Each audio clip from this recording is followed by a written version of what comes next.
We're watching a very high-class player. This is when you know everybody is at his best.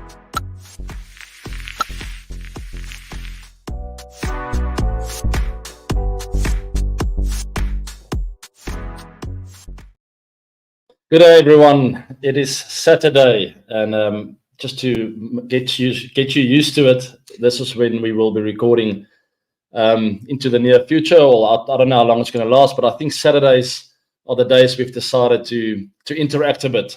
I feel that everyone is in a jolly mood.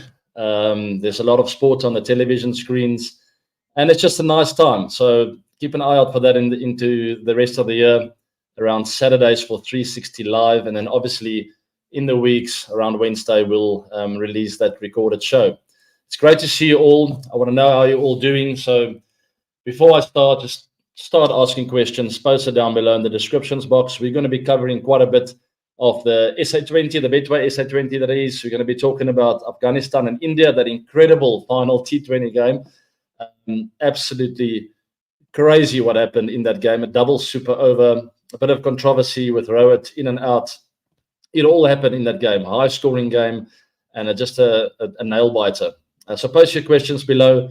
Also subscribe to the channel. Hit that bell notification. Follow me in socials and stay in the loop. It's great to have you all here. Before I talk too much, let's start off with Will Jacks, the Pretoria Capital superstar. And let me just add to those of you who don't know, also an RCB boy. He didn't play last season. He hasn't played a game for RCB. It's quite crazy with all the talent that this man's got. As we see that post below from the Bleed for RCBians, where there's Will, there's always 100 ways. Quite a catchy phrase there, and it seems like the RCBians and the RCB fans, the people of Bengaluru, are very excited to see this man perform for RCB this coming IPL. So he scored a blistering 100. I was at one stage worried about that 31 ball record that I have. I don't want people to break it, man. Come on. So sensational 42 ball, 101. Unfortunately, he got out the very next delivery. I was quite upset because I thought he was set to go really big.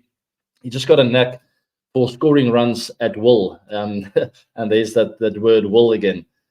So yes, the Capitals batted first, got a very big total. They did slack a bit towards the back end, but it shows you, and it maybe gives a little bit more credit to Will Jacks' 100. It wasn't as easy a wicket as we all thought it was.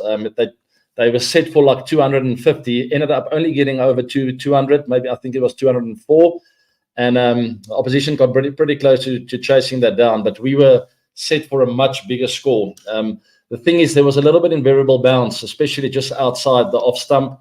A lot of play and miss deliveries happened in this game, and not a lot of batters got or had the ability to adapt to it. There was a lot of big swings without making contact. But Will Jacks, for some reason, or not for some reason, maybe just the rare talent that he is, just got a hang of this wicket from the word go. And, well, moment which will remain etched in history books forever, says Cricket TV. Will Jacks scoring a blistering 100 in the Betway SA20. Have all of you been watching the games? We're going to throw up the points table in a minute.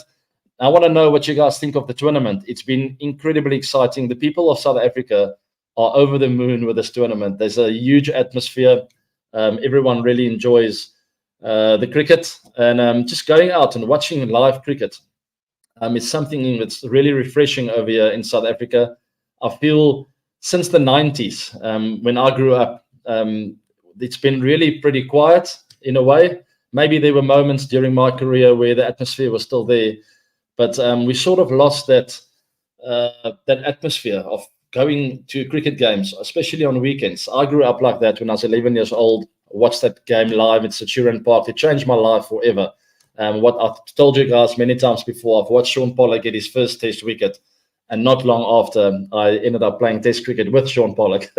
Quite an astonishing story, actually. I remember watching Jonty Rhodes practice his shots in the nets of Centurion Park. And now, for the first time in many years, I'm feeling that vibe again over here in South Africa, which is absolutely fantastic. So a lot of credit to Graham Smith and his team for pulling it off. And I hope you guys around the world, wherever you are, in India, watching on Geo Cinema, I hope you guys have been following some of the games. I want to know what you think of the tournament. I think it's just the perfect platform for youngsters in South Africa to put up their names, to be seen, and to play in different leagues around the world. I watched a guy perform yet last night for the my Cape Town team, left arm Chinaman Thomas Carber. Remember that name, people. He looked unplayable last night, turning the ball both ways. Reminded me of Noor Ahmed, who plays for the Gujarat Titans in the IPL. So maybe Thomas Carver had his moment in the sunshine last night, or in sunlight, and maybe he got seen all over the world. And who knows, we'll see him in some T20 tournaments around the world in the near future. I also went school at the same school as he did, Afis, and I remember him as a very youngster, very young kid, not being very sure about his bowling, a little bit low on confidence, and look where he's now, bowling like an absolute dream yesterday in that game, and playing a big hand in them crossing the line, and a really good win for my Cape Town. They in association with Mumbai Indians, obviously. It's the blue team and same owners, and it's just great to have that Indian influence in the SA20 tournament. There's the Lofts table then. Most teams have played 4 games except for the Sunrisers, Eastern Cape, and the Pretoria Capitals, and they're playing today. But there we are, Durban's Super Giants, right at the top of the list with 13 points.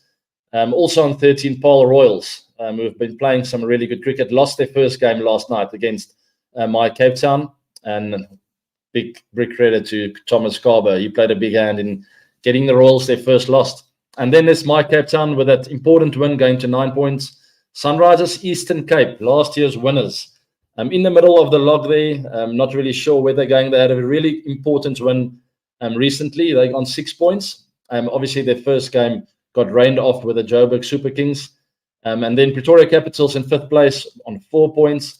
The Joburg Super Kings haven't won a game, and we discussed that in that last show. They've played 4 matches, 1 rain off, so they got the 2 points. But other than that, haven't been able to get a win. So they will be a little bit desperate to get going and to get some momentum. The yellow jerseys, we all know about the yellow jerseys. We did speak about Faf du Plessis and his troops. Faf a little bit low on form, but the class of the man, I'm pretty sure, will come through soon, and he'll start shining. I know there's a lot of upset CSK fans to see Faf in yellow clothing after he moved to RCB. But you guys deal with that. It's not in my interest.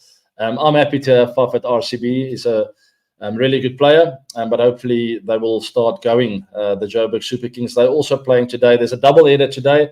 And if you are around the world, just log in, put your television screens on, put your laptop on, start streaming, do what you need to do. You got to watch these games, people.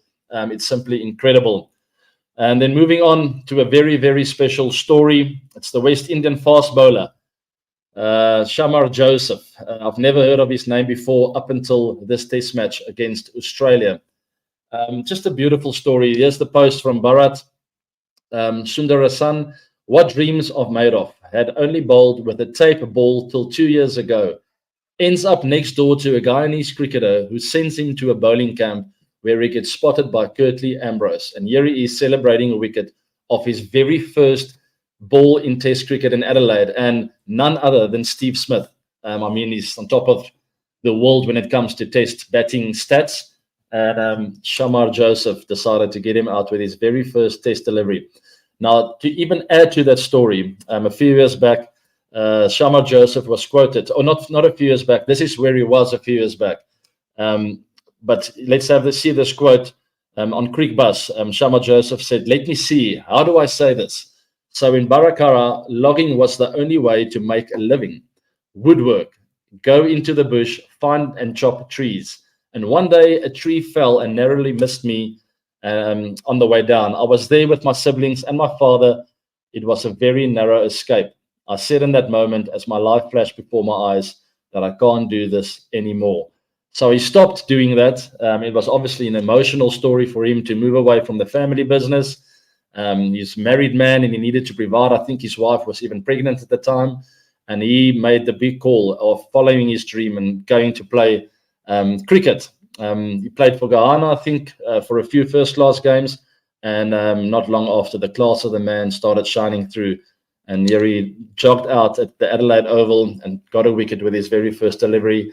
Ended up with really good figures of a fiver in that innings for 94. Just an amazing performance. Unfortunately, the West Indies didn't pull it through. Just ultimately didn't get enough runs.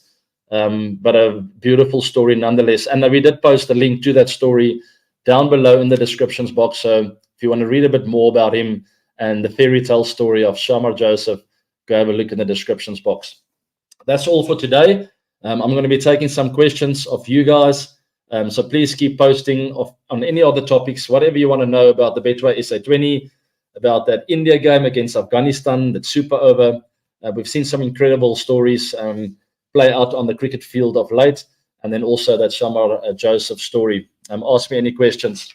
Here's the first one. Are you reading Twitter comments? I do read Twitter comments. I'm not on Twitter at the moment. My phone is here in the charger. But I do from time to time, unless I get criticized, It's never nice. But you guys that follow me on X or Twitter will know that I do post about cricket games from time to time.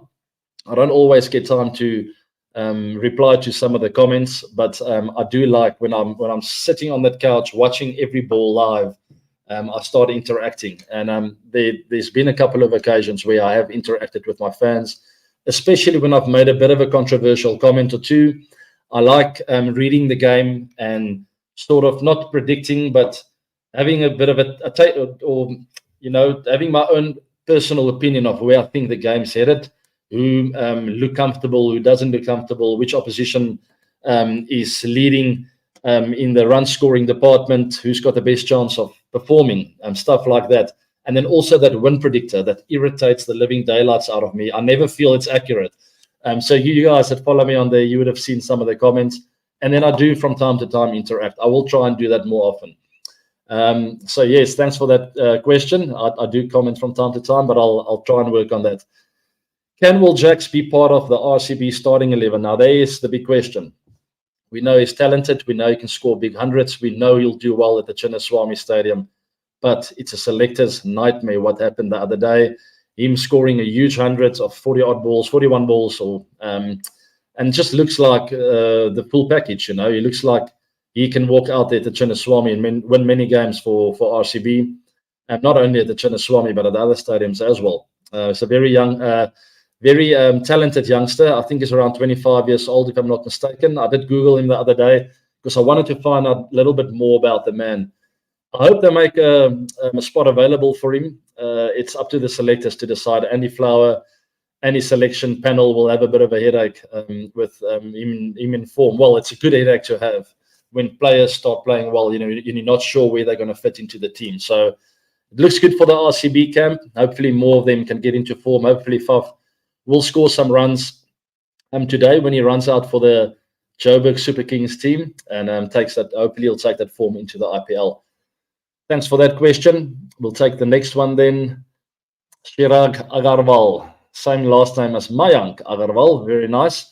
Thoughts on Ryan Rickleton? Oh my goodness. We have mentioned his name before on the show. And my favorite team is my Cape Town.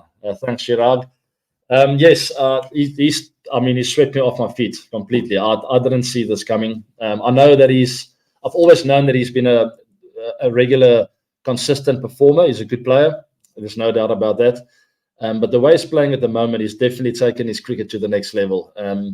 So yes, definitely a superstar for the future, certainly for South Africa. And hopefully he would have, some of the IPL teams would have taken notice of his form and his ability to win games of cricket. I mean, the highest six hitter in last season's campaign, I think, was around 20 to 25 sixes. I can't remember who the player was. Rickleton has already passed that after 4 games. So his ability to hit boundaries, he looks elegant because he's a left-hander, but he's actually also a very powerful hitter, which a lot of people didn't know before this tournament. So he's certainly put up his hand for the future, and hopefully some of the IPL teams would have taken notice, and maybe some of the franchises around the world in other tournaments like the Big Bash and the 100 and the CPL. There's so many amazing tournaments around the world, and what a great platform for South Africans South Africa's youngsters to put up their hands, to be seen around the world for people that are scouting for teams. I'm very happy for Ryan. Ryan Rickleton is a very nice guy, I can add. I have met him a few times, and well-spoken, down-to-earth, good human being. So I'm very happy for people like that do well. All right, Chirag, thanks for that. Appreciate the question. Roger Jonkers, Dewald Brevis is struggling in the SA20. What advice would you give him? I did speak to him last night, actually. I sent him a message. Let me read it to you guys. I think this will be a nice touch. So that you guys will know I don't make up stories. There's a lot of hearts there, if you can see. Let me just get it nice and close to the screen. There's the hearts, and it's in Afrikaans. It's my mother tongue. I'll translate it for you guys. I said, "You're close!" Exclamation mark. Keep your head up and keep going, one ball at a time. And he replied, "I will do that. Thank you very, very much," with a heart. So yes, well, that's my advice. He's in a little bit of a hurry, which is understandable. He's a young man. He's got a lot of weight on his shoulders, largely because of me. I'm punting him the whole time, and I feel sorry, and I am sorry about that. All these people that have put so much attention on him definitely adds to the pressure. And as a young man, he hasn't walked the path of getting experienced. He's got a lot to learn still, and he knows that. He knows how fickle the game of cricket can be sometimes. It's a game of millimeters, you know. It's 1 millimeter and you don't quite get there. 1 millimeter and you find that edge. Another millimeter, you miss the edge.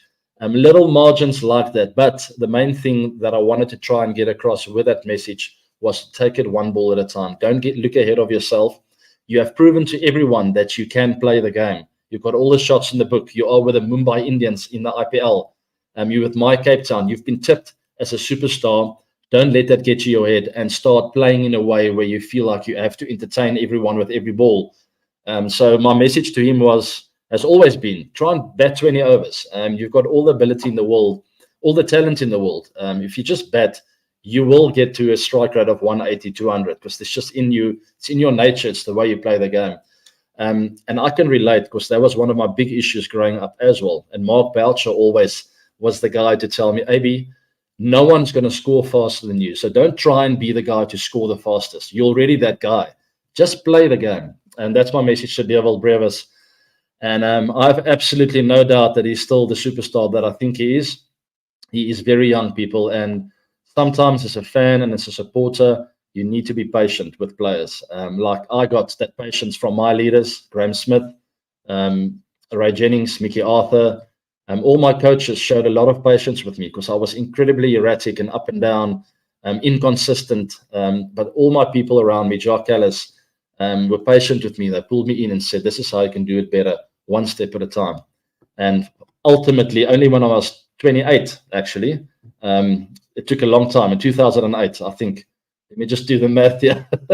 2008, I was 24, sorry. I was a little bit younger, okay, but I started when I was 20 in South African camp, and only in 2008 did I start feeling comfortable and ready to perform a bit more consistently.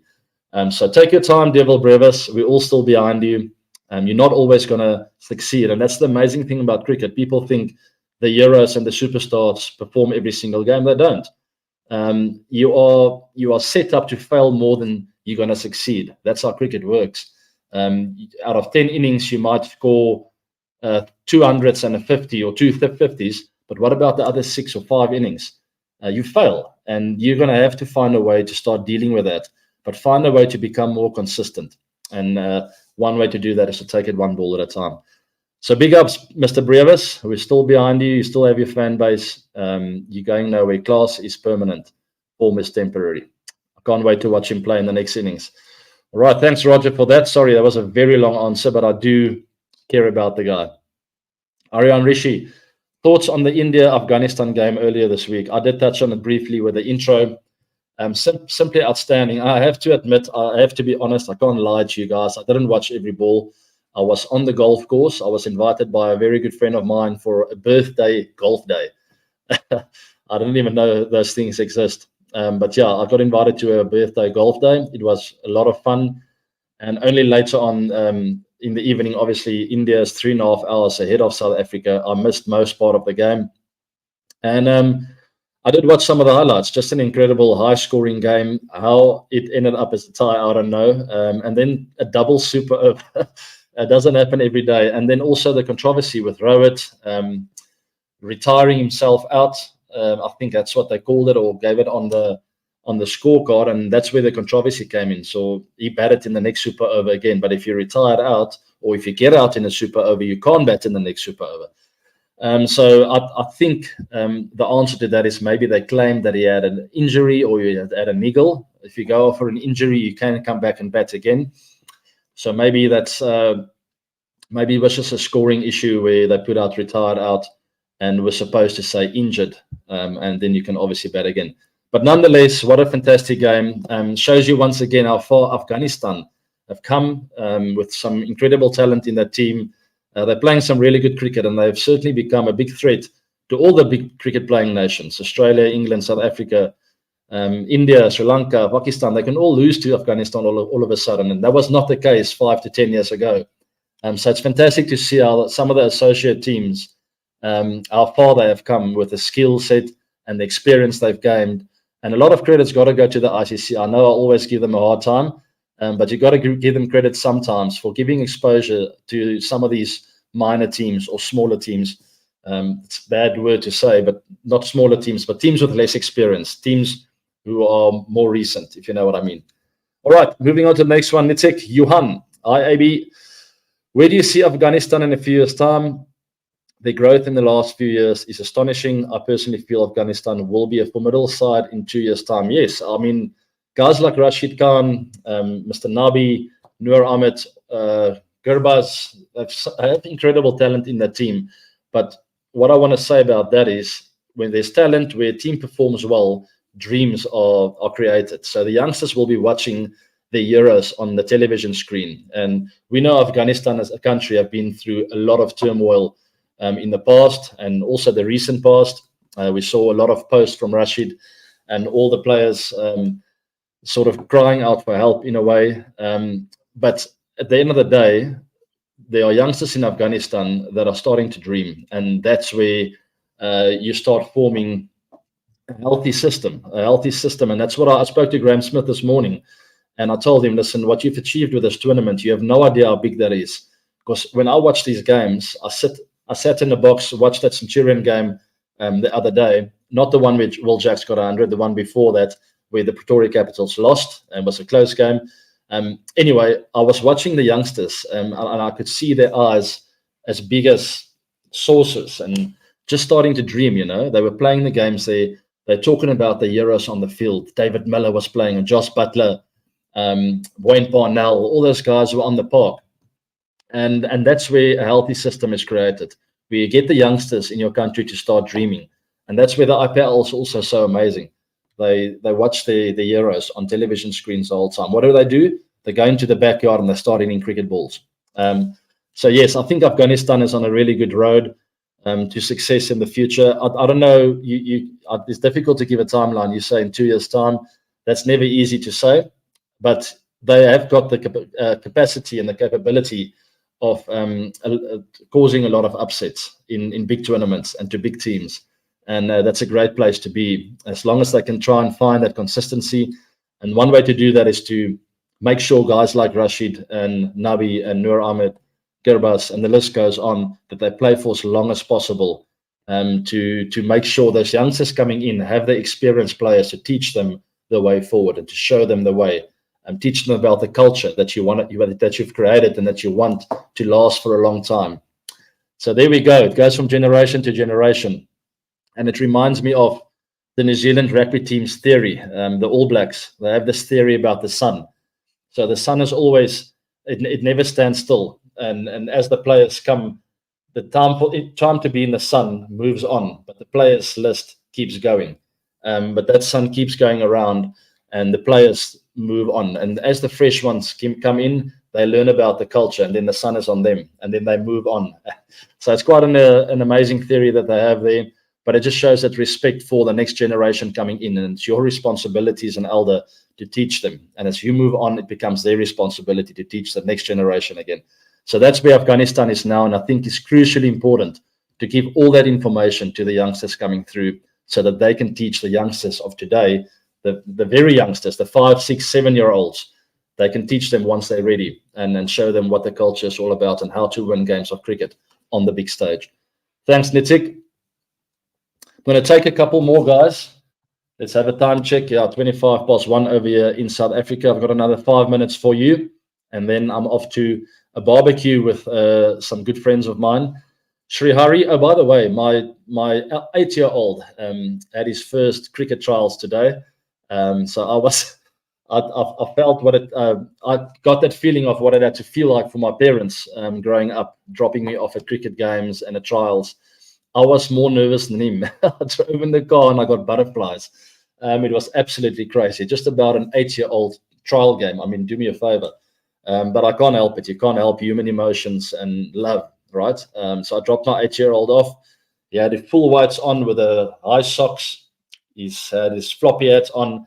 And there he went with his little MRF bag. I'm still with MRF. Well, I'm not sponsored by them, but I'm still a fan of the brand.